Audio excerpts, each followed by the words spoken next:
name is Noreen Sumpter. Welcome to Beyond Potential, Live Life Your Way.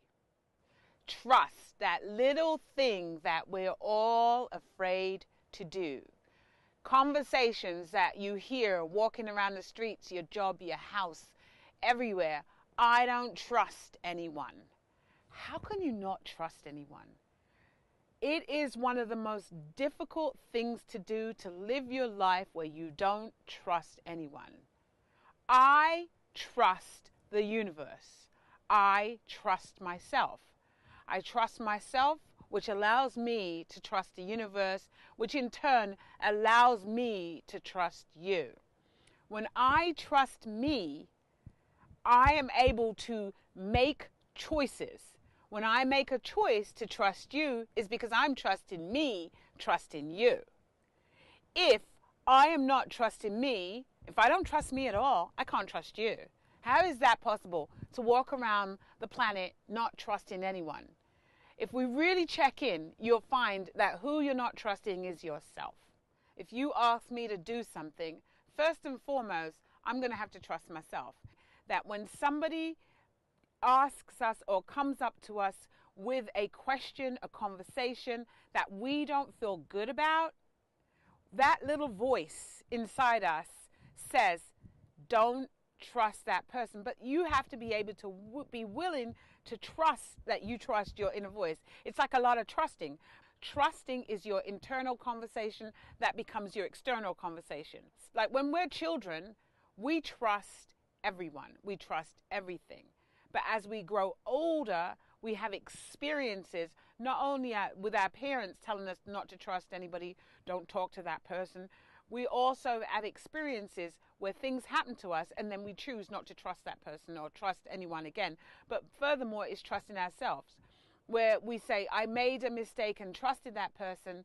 I can't trust myself, so that takes away our trust of others. So it's really important to check in with self and start to ask yourself, is this something where I feel comfortable and I can trust myself?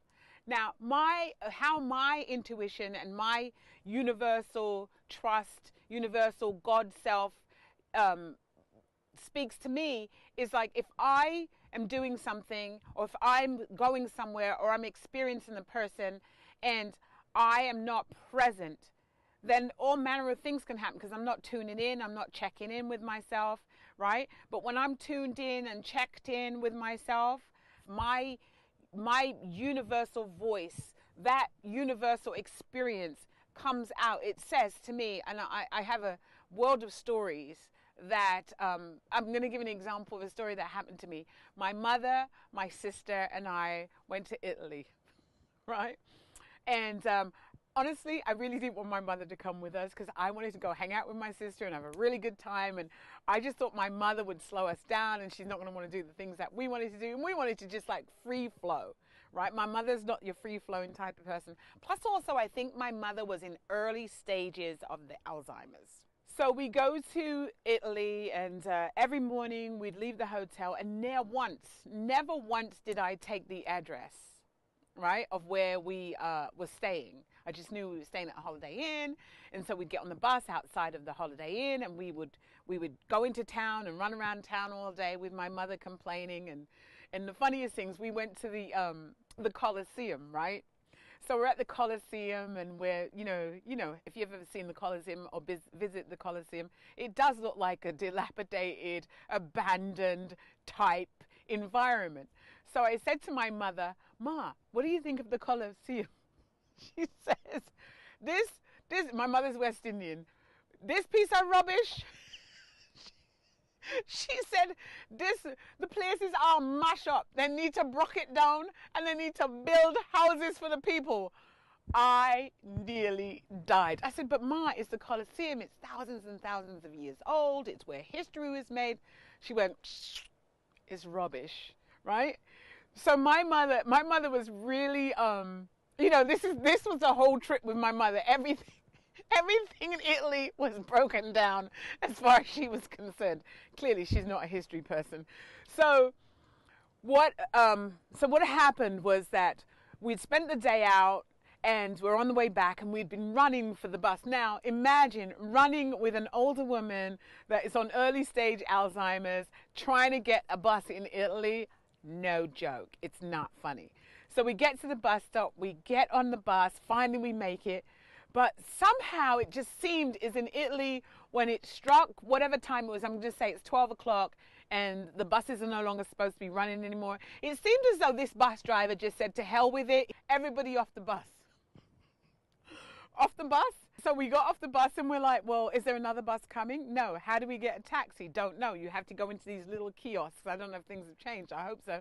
You have to go into this little kiosk. And I didn't know what the taxis looked like because we hadn't gotten a taxi. And it's not like New York where taxis are yellow or green or whatever.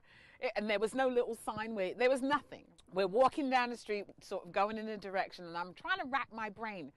Where are we staying? I know I'm staying at the Holiday Inn, but I don't know the address. I don't even have the phone number. I don't have a card. How are we going to get home? Then it starts to rain, and we see this one lonely car. And I'm like, universe, you got to help me now. And I made a pact with the universe that we're going to get home no matter what. And really, I shouldn't worry. I shouldn't stress out because we're going to get home to our hotel. So I start to talk to this guy and, you know, ask him, does he know where the Holiday Inn is? And he's like, no, I don't know where the Holiday Inn is. I said, he goes, do you recognize anything? And then all of a sudden I like tuned in, tapped into myself and started to like scan of the neighborhood, all the things that I'd seen when I was riding in the bus. And boom, it dawned on me. There was a circus, a trapeze type environment, a circus, a tent, trapeze. I remember looking at it and thinking, that's weird that this time of year, because it wasn't summer or anything. It was like winter, fall. It was weird that there'd be a circus tent and a trapeze. So I said to him, there's a trapeze, a circus tent. And he says, oh, yeah, I know where that is, but I can't take you. You can't take us, right? And my mother's freaking out, right? Because she's like, oh, Lord Jesus, how are we going to get, you know, all of that, right? So I said to him, we started talking, and I said to myself, be calm, don't get stressed out, don't get anything, just be calm. So I was talking to this guy in the little tiniest amount of Italian that I knew, which is like scanning again, TV, all the things. And I just added an O to everything, like school. Just added an O to everything, right? And so he said to me that he was studying English and it was great. And like, you know, we could talk in English. And I just had to like give in to just letting this man talk. Anyway, by the end of this conversation of talking to him and just like listening to him, and he said that he would take us. So, but he had to adjust a few things in his car. So the things that he had to adjust in his car, you're going to die. The things that he had to adjust in his car was a bed, right? Why did he have a bed? Anyway, we all pile into the car. I'm not going to question this man why he has a bed in the back of his car. We pile into his car. I had to trust my instincts that he's not going to, trust the universe that he's not going to try to kidnap us and sell us into some kind of sex slavery or something. Anyway, that wasn't going to happen because I would have beaten his ass. He drives us to our location. My mother's like really happy now. But it turns out that this man had the bed in the back of his car, a little tiny car, because he was picking up prostitutes. Why he couldn't help me was because he was picking up prostitutes. But I knew that seriously, I knew that we'd be fine. My little bit of Italian that I had, being able to go into calm down, scan around my memory of what I've seen, what I've experienced, find the location, you know, be able to describe it to him with the little tiny bit of Italian that I knew, trusting that we would be fine, getting in his car, making sure that my mother was fine and that she got home. We got home. Life is about experiences. You have to trust the universe. You have to be able to trust yourself, because if you can't trust yourself, you can't trust the universe. You can't trust the universe, you can't move forward. You're not going to take any actions, and you're going to be stuck in a proverbial rut. We come here on this planet, we don't know what our gifts and our talents are, but we have to discover what our gifts and our talents are. And then we have to take the steps to be able to manifest what those gifts and talents are so that we can actually take actions and start to move in the directions. We all come here to this planet with nothing, naked. And we're all going to leave this planet. Well, you might die in your clothes, but we're all going to leave here pretty much naked with nothing. We can't take any of us. So what we do in that gap is completely up to us. And what we create in that gap is in alignment, in creation with the universe. It says, ask and we shall be received, but we have to ask and we have to allow what we ask for to happen to be able to receive it. If we ask and we judge it, we make it wrong, we don't trust, we're never going to receive it. We all have those people in our lives that have been wanting and wanting and wanting for 150 years. I exaggerate, but it probably feels like 150 years if you have to listen to them complain about what they're not getting, what they got instead of what they wanted. So we have to be able to ask, to trust and allow so that we can receive. Because inside of the asking, the trust and allowing, we get little messages. I call them whispers. I call them pops. I used to call them pops. When I was a realtor, I would get pops. Take them to so-and-so's. And when I followed those, I always make good. When I didn't follow, which I always followed when I was a realtor, I didn't make good. When I started coaching, I would have different kinds of pops. I would have communications. I would hear, because it's the inner and the outer that's connecting and filling in the gaps. And I would hear these little pops and these little whispers. And I've also heard Oprah talk about little whispers. And when we don't take those whispers, they get louder and louder. And sometimes when we don't take that whispers, we do what we think we should do rather than listening to our inner selves. And we know what there is to do because we say, I have this feeling that I should do such and such, but I don't know if it's the right thing to do. So we do something completely different. And what happens? We get bashed up against the head. We get turned down. We get disappointed. And so once we take those steps and we listen to the whispers and we align ourselves with what's in the gap, like the asking, the allowing, the taking the action, what happens is we receive. And most people who are successful always listen for the whispers. They always create in alignment with themselves, the universe, or their God voice, or God, whatever they call it. But there is that power that is greater than ourselves, and we have to honor that great power that is greater than ourselves, and that is also ourselves. So I just want to say that because I listened, I was able to get my mother back to safety and have, even though I didn't want her to come with us at the time because I wanted to get rip-roaring with my sister, we all had a good time. But it's really important to trust. Trust is, I say all that to say that trust is a gift that we have to give ourselves so that we can give it to other people. It's not separate and apart. We are a part of the whole world, the whole universe, the whole energy connected to, your neighbors, your family, your friends. You're brought here onto this planet by a human being, which is our parents. But it took two people to connect for us to be born. And it is like a major, massive opportunity to have this experience, to have this life. This here skin is my car.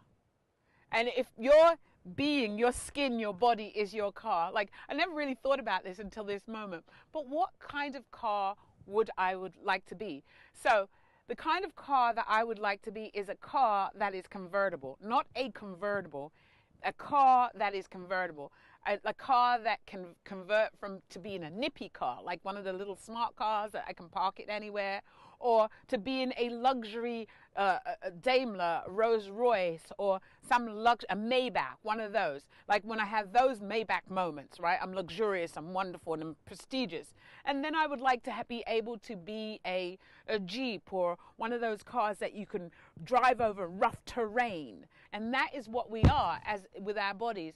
We are convertible. We can be anything at any time if we believe, if we connect. right? But when we don't connect, when we don't connect and when we don't believe, we don't ask, we don't allow, we don't receive. So it's really, really important. Trusting self has us trust the universe. And so when we trust the universe, when we trust that God self, things happen.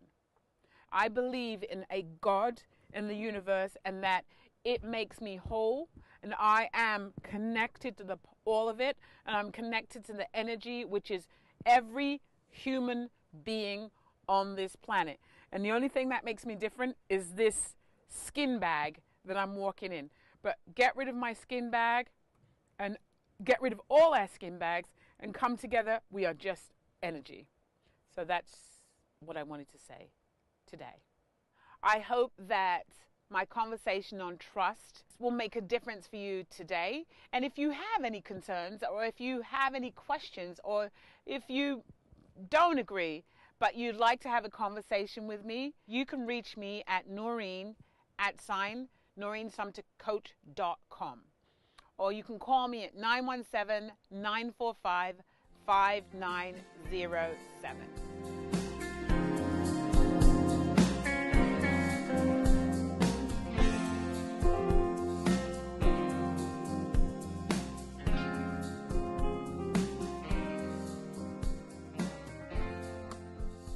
Hello, I'm Noreen Sumpter from Beyond Potential, Live Life Your Way. Welcome. So I'm a personal life coach, and I do this show because I love sharing. One of the topics that I love to talk about is love. I hear most people say things that I love my car, I love my job, I love my this or I love my that. But love, I have found from my clients and even myself in the past, of a human being, of a friend, is one of the most difficult things that I think that we as human beings express. If we love people, we love people, and that is it. Love has many different facets, and I think that love is one of the strongest and most important facets, emotions, energies of our human existence. I love myself, and because I love myself, I feel that I'm able to love another person. If I love myself, I'll only do great things to myself, and then I'll express that to another person. I can't love you if I don't love me. We've heard that said numerous times, and many of us practice it, but many of us don't practice it. They don't believe that love is a thing that lives on the inside. It is in the core of us. It is in our being. We have this conversation that love is out there. No, love is not out there. Love is in here, in your being, who you are being in your life, and it is expressed outwardly. If you cannot express that self-love, then you're going to be unable to express the external love and the love of giving to another person. What is love for me? Love is being able to tell somebody that I love them and love them from the get-go. From the moment I meet somebody, I choose whether I love that person or not. I choose to love my clients, and I absolutely do love my clients. I think my clients are the best on the planet. My clients come to me because they think something's not working, they think something is wrong with them, and I'm here to tell them that there's nothing wrong with them. There's just certain things that are missing, certain aspects in their life that they would like to have, but it's missing. I have clients that have come to me where they have disagreements, upsets with their parents. They love their parents, but they can't express it. And you ask them these questions and they get upset with their parents. They get disappointed. What I had to share with my client is that your mother, even though you're 40, your mother still sees you as her baby. And so what she had to realize is that her mother loved her and cared about her and wanted her to be safe no matter what. And until she realized that, her relationship with her mother was very painful and very difficult. When she actually got that, her mother loved her and cared for her, and this is the way she expressed it. She was able to forgive herself, understand that her mother did care for her, and now what she took on was she realized that she was not being the adult that she was she was allowing her mother to treat her like a child and not speak up for herself. So when she started to, create herself as an equal, one has to create themselves as an equal, especially with your parents. One cannot be 40, 20 and behave like a child and expect your parents to treat you like an adult. One has to now develop themselves, grow themselves, and create themselves as an equal. I created myself as an equal with my mother when I was 16 years old, right? Yes, I come from another time. I might look younger, but I come from another time. When I was 16, I said to my mother that she can no longer tell me what to do. She can always ask me to do something. I will respect her. I will do as she asks, but she has to make requests. I was no longer a child. I was working at 16 and I was paying keep. And it was really important for me to be able to speak to my mother as an adult and for my mother to treat me like an adult. She could not tell me where to go, when to go, or how to do anything. She could make a request.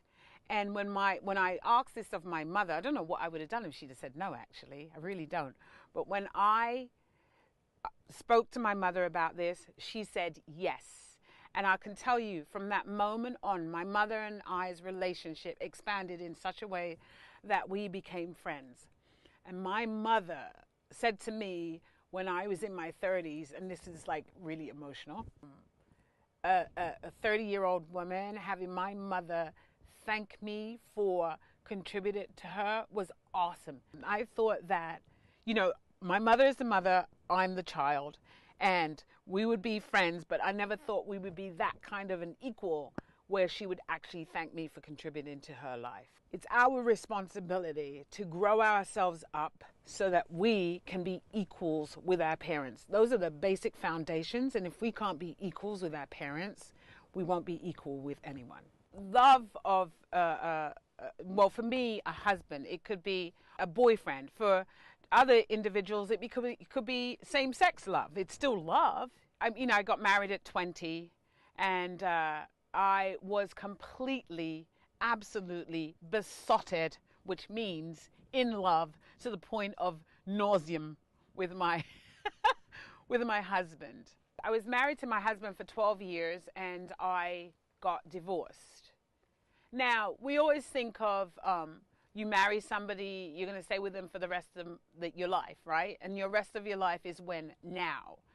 This is what my interpretation. The rest of my life was now. The present moment, being present, gave me 12 years. I always thought that I would be married to him for the rest of my life, and the rest of my life meant until the day I die. Not really meaning that the rest of my life is right now.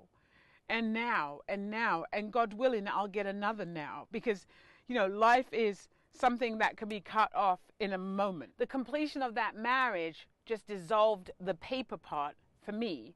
But my love for my husband was still very much alive and well. The only difference was that I did not want to be married to him anymore. I did not want to live with him anymore. Did not mean that I had to kill him off or kill off the love. But I can tell you, until I discovered that I could love my husband from now until forever, I was in turmoil. How could I love him and not want to be with him? It didn't make any sense. So who got beat up? I beat myself up. I made him wrong. Oh my God, I cut him off. But what I realized is that I was cutting myself off. It wasn't until I realized, oh my God, this is what I'm fighting. I'm not fighting him. I'm not having problems with him. I'm having problems with myself. I was hating myself, trying to hate him because I had this feeling of still loving him, but couldn't distinguish or articulate what that was. It wasn't until I discovered, oh my God, I don't have to not love this man. I can still love this man. And I can be separated. I remember hearing people say, I had a burn party. I'm like, what do you mean a burn party? They got divorced and they had a burn party. What do you mean a burn party? They got a blow-up doll of their husband, which right? Or their wife or whatever, but mostly it was women. And they beat it to death, or they punctured it and did all kinds of manner of things with it, because that's how much they hated that person. I know that there is such a thing as hate, but I couldn't decipher how I could actually hate a person that I spent 12 years of my life with, and they actually didn't do anything to me. It just got to the point for myself, I'd say it got to a fork in the road for my life, that I had to end this marriage. Otherwise, I would have suffered with staying with him, because I didn't want to be with him anymore. It doesn't mean I didn't love him. I loved him, but I just didn't want to be with him anymore. If there isn't anything that I love and care about, I don't exist. And I think it's important for us to realize, what are the things that we love? And we can love things, like, but things can't love us back. People love us back. So we have to look at, where in my life am I loving things and I'm not loving people? I just want to say, it's important to be truthful, to be honest with yourself first. I always go back to loving the self, being able to share what that is, being able to say when enough is enough, being able to complete something, complete a relationship, and still feel healthy and good about yourself. I believe that we are here to live life powerfully, and the only way we can live life powerfully is to be in love with the person that's in your skin, and thus you be able to share that love and express that love to other people through what we do. So thank you for watching. I really appreciate your time. If you'd like to reach me, you can contact me at noreensumptercoach.com, or if you'd like to call me, you can reach me at 917-945-5907.